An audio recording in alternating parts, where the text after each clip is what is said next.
Febri itu seorang algojo ya kan, yang luar biasa sadisnya.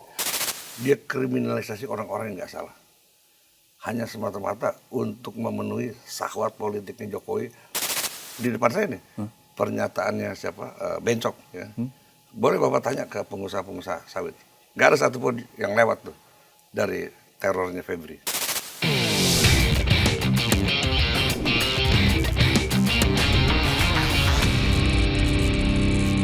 Makanya saya melihat bahwa kasus Febri ini ini perang antar geng nih, gitu loh. Geng coklat sama coklat muda, ya kan? Artinya gini, mereka saling coba mendahului ya. Karena apa? Karena kemarin pada saat Febri masih Jampisus itu ada 2 kasus yang kedua-duanya itu diduga ada keterlibatan pihak polisi. Apa itu Pak? Kasus penangkapan Aseng, itu bandar bukan bandar sih, otak dari tambang ilegal emas di Kalimantan Barat. Bahkan di situ diduga ada keterlibatan Kapolda Kalbar, dan ada dugaan juga keterlibatan anak Kapolri di situ. Nah, satu lagi kasus Samintan yang sebelumnya ditahan di KPK tapi lepas, tidak dijerat hukum, ditangkap sama kejaksaan, dibawa. Di situ ada juga keterlibatan Karyoto. Karena waktu pernyataan pada saat Samintan ditangkap, itu ada pernyataan dari penerangan Kejaksaan Agung bahwa mengatakan bahwa ini ada keterlibatan pejabat negara. Saya cek langsung, saya tanya, siapa pejabat negara? Dia bilang Karyoto. Nah, ini manuver Jampisus ini membuat pihak kepolisian gerah. Ya. Maka dia ambil langkah-langkah seperti. Jadi saya lihat ini bukan dalam kasus korupsi. Yang penting sih kalau buat polisi, yang penting Jampisus sudah diamputasi. Okay. Dia tidak lagi bisa jadi jaksa agung yang nanti akan bahaya buat ini. Kemudian dia juga tidak bisa lagi melaksanakan tugas-tugas pemberantasan korupsi karena kan udah dicopot. Okay. Yang penting itu. Dan jadi kasus ini memang ujung-ujungnya juga nggak akan mengungkap banyak hal. Ujung-ujungnya nggak akan mengungkap banyak hal. Enggak. Jadi penangkapan Febri ini merupakan suatu upaya untuk melindungi pihak tertentu begitu Pak? Jelas, ya pada akhir kan kalau misalnya seperti ini kan sebetulnya mafia hukum nih. Yang untung siapa? Penjahat-penjahat kerah putih itu. Kan dia satu punya melindungi kelompok kejahatan kerah putih, di sini juga punya kan. Ya akhirnya mereka aman. Tapi tadi informasi menarik yang soal tambang emas ilegal. Ada keterkaitannya dengan Kapolda dan Kapolri. Dan anak Kapolri. Iya. Ini diduga ya kan. Diduga. Iya. Oke, artinya seorang Febri Adriansyah sudah punya informasi, sudah punya Iya, kartu betul. begitu ya. Iya.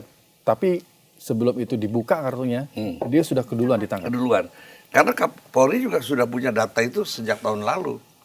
Ketika Febri dibuntuti itu kan, itu sudah ada informasi itu.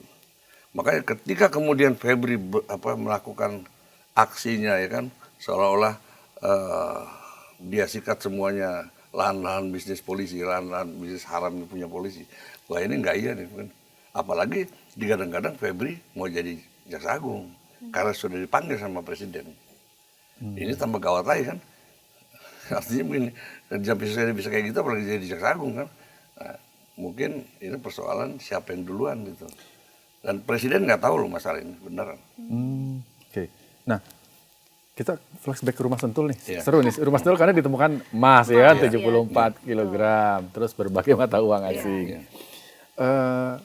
Informasi yang para jasa dapat, apakah hanya harta itu saja? Buat saya yang paling penting ini, saya tidak yakin kalau itu uang hasil usaha. Itu barang bukti dari kasus-kasus penyitaan dilakukan oleh kejaksaan, oleh Jampisus. Itu barang bukti. Berarti tidak dikembalikan ke kas negara dong Pak? Ya bisa jadi. Kalau itu taruh di rumah, ya kan, berarti itu kan ada mens rea bagaimana gitu ya. Masalah bahasa hukumnya dari si penyidik itu siapa kalau misalnya Febri ya. Tapi kan kemarin dikatakan bahwa itu hasil usaha. Saya nggak yakin. Tapi itu barang bukti dari bagian barang bukti yang disita oleh kejaksaan. Baik, jadi milik Febri Adriansyah nih, yang mungkin jatah dia gitu loh Pak. Ya, sekarang begini ya kan, persoalan Febri tidak mengakui bahwa itu bukan barang dia, tapi itu kan ada di rumah dia loh, ya. Di yang rumah. kemudian diakui sebagai rumahnya Don Dito. Itu kan ya bisa aja semua orang begitu, tapi kan fakta awalnya itu kan rumah dia. Gitu loh. Seperti kafe juga seperti itu kan. Kan selalu dinyatakan bahwa itu bukan dia punya. Tapi kan faktanya bahwa itu dia punya. Oke. Sosok seorang Febri Adriansyah ini sebagai Jampitsus, informasinya bagaimana Pak? Kan kabarnya saya dengar ada informasi yang bilang bahwa ya dia cukup ditakuti gitu ya. Oh iya jelas. Bukan disegani ya, ditakuti gitu ya. Nah begini ya, Febri itu seorang algojo ya kan, yang luar biasa sadisnya. Ketika masa pemerintahan Jokowi, kan, Febri itu dijadikan algojo untuk ngantem Asabri dengan Jiwasraya. Begitu luar biasa, dia gunakan segala cara.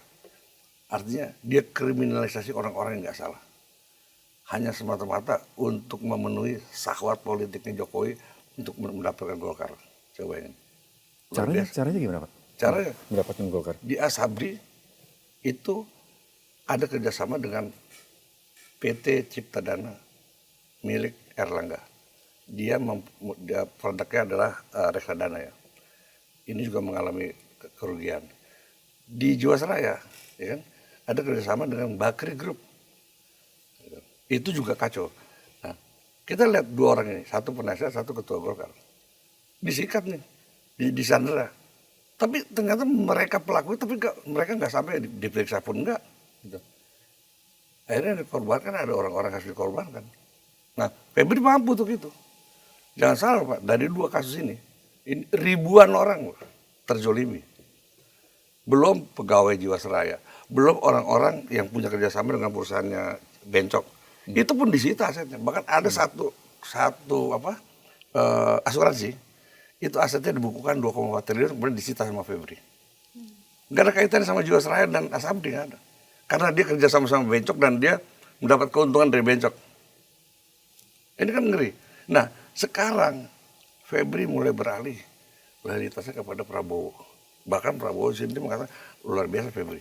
Mampu menghantam, mampu mendapatkan mengembalikan uang sampai triliunan dari siapa Wilmart segala macam. Ini kan kerawanan buat mereka nih.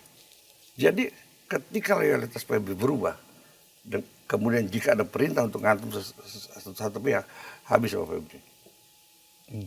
Karena itu sudah dilakukan pada masanya Jokowi. Kayak seperti itu. Baik. Jadi ke penangkapan Febri ini juga ada kepentingan politik tertentu nggak sih? Oh, Pak jelas, Adriansyah? Selain jelas. tadi yang ada kasus dengan Iya. petinggi Polri gitu. Iya. Jelas ini semua ya kan. Karena Febri sudah berani mengusik geng Solo gitu ya. Kasus Pertamina ya kan. Itu kan muncul nama Jokowi. Ketika Ahok di persidangan mengatakan, "Pak Hakim kalau berani panggil Jokowi dong." Yeah. Ya. Artinya Febri sudah mulai berani mengusik ya kan, geng Solo yang dalam notabene dialah shadow kekuasaan yang sekarang ada di Republik ini. Nah, makanya kan udah mulai muncul bagaimana caranya dia harus mengamputasi Febri. Terlebih ada rencana pergantian Jaksa Agung sementara dia sudah dipanggil Presiden. Jadi ini ada semacam kekhawatiran ya. Karena reputasi Febri sebagai algojo yang siap menggunakan segala cara untuk memenuhi ya kan keinginan-keinginan tuannya gitu. Oke. Jadi mau siapapun tuannya, seorang Oh, iya. Febri Adriansyah ini dianggap sebagai algojo yang Iya. bisa mengeksekusi kemauan tuannya. Dianggap lihai, bisa dipercaya Iya. gitu ya. Iya. Oke. Ya seperti itu. Oke. Nah kemudian informasinya soal menakut-nakuti pengusaha dengan sprindik. Oh iya itu terjadi. Bahkan di kalangan pengusaha sawit tambang itu ada bercandaan. Hati-hati loh, nanti diapengin sama Febri. Apeng itu adalah seorang pengusaha, siapa namanya Surya Dharma ya, yang sekarang masuk Nusa Kambangan karena berani ngelawan. Nama tunggalnya Apeng. Jadi selalu bilang nanti diapeng loh. Gitu. Dan itu sangat dirasakan sekali oleh pengusaha-pengusaha sawit dan tambang ketika Febri menjadi Jampitsus kemarin. Ada kejadian itu Pak? Ada semacam ketakutan ada. Dan Membawa sprindik itu. bahkan pernyataannya di depan saya nih, pernyataannya siapa Bencok ya. Boleh Bapak tanya ke pengusaha-pengusaha sawit. Gak ada satupun yang lewat tuh. dari terornya Febri. Gitu. Dan ini saya ngomongnya bisa dikonfirmasi. Karena besok juga berani, saya bilang, Pak Bapak berani kok? Iya, oke, saya berani gitu. Hidup saya juga udah tanggung, dia bilang, seumur hidup. Rumah dia di Menteng, di Kuningan, disita semua.